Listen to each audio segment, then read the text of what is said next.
So, heater core replacement, 1997 Dodge Ram 3500. I watched a bunch of videos on YouTube on how to do this. I'll just call it the simpler way without having to actually remove the air conditioning or mess with the air conditioning. This is an air conditioning model truck, so just going to give a brief overview of what I'm going to do. Basically going to be a matter of just pulling the dash away, lowering the steering column, pulling out the heater core, which is behind there. I'm not sure if it has the original one in it or not, or one with the flexible tubes.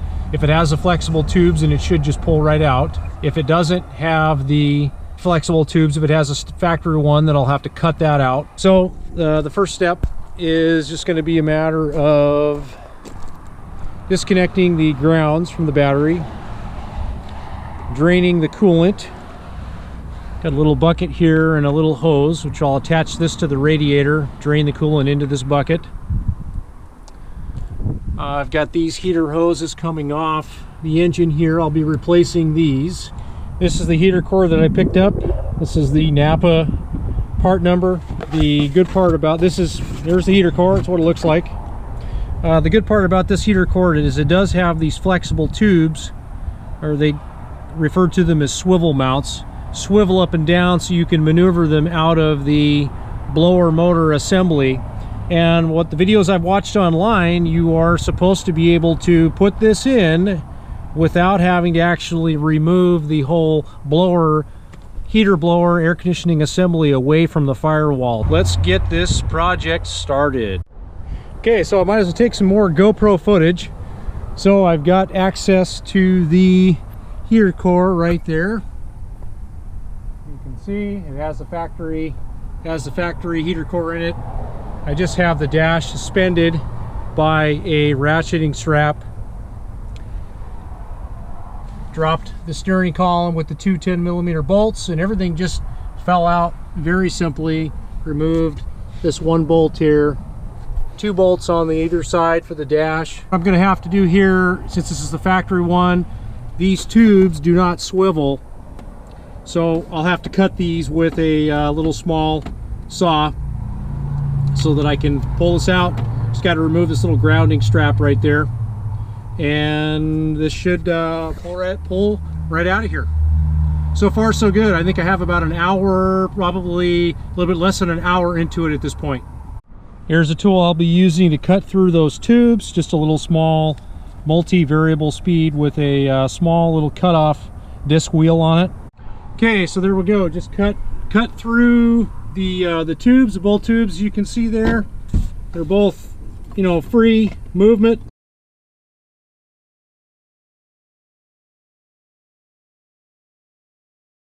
Definitely shot. Okay, so vlog update. I wasn't able to slide the heater core in through here with the heater tubes connected. I ended up cutting them. I'm going to show you that in a minute. I did see one other YouTuber do this without cutting them, and the only thing that I can think of as to how he was able to do it is this piece of foam that you see here on the dash. I think he may have removed that, which I really didn't want to get involved and do that because it runs underneath here, and I just don't want to get involved with removing this, even attempting to even try it. I just cut the tubes off right here, and then I'm going to splice in a rubber hose between here. I marked them left and right. And another thing that I'm going to do to make this installation a little bit simpler is underneath here where we connect the heater hoses to the engine block. I'm actually going to connect the hose to this end out here, and then I'm going to feed these pipes through here with it clamped, with the heater hose clamped and connected to that joint there. So it will be easy to connect because these clamps, if are way back here. So that should speed it up and make it a lot simpler to do. Okay, so we have our heater hose connected. You can see I have these constant spring clamps on here that I'm using. I'm not using hose clamps or regular screw type hose clamps. These clamps keep a tighter connection.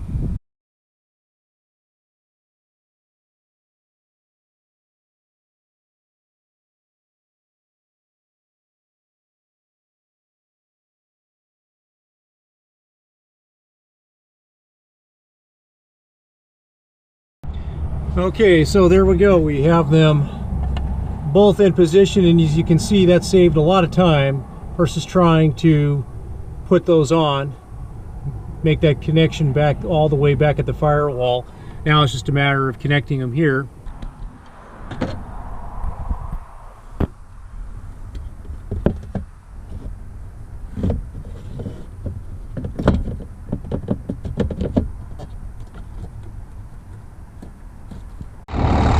Okay, I'm not sure where I left off. The hoses, a little bit of coolant burning off the exhaust manifold. And I need somebody to help me push up on the dash. There's a couple of shims for the steering column that need to go back in.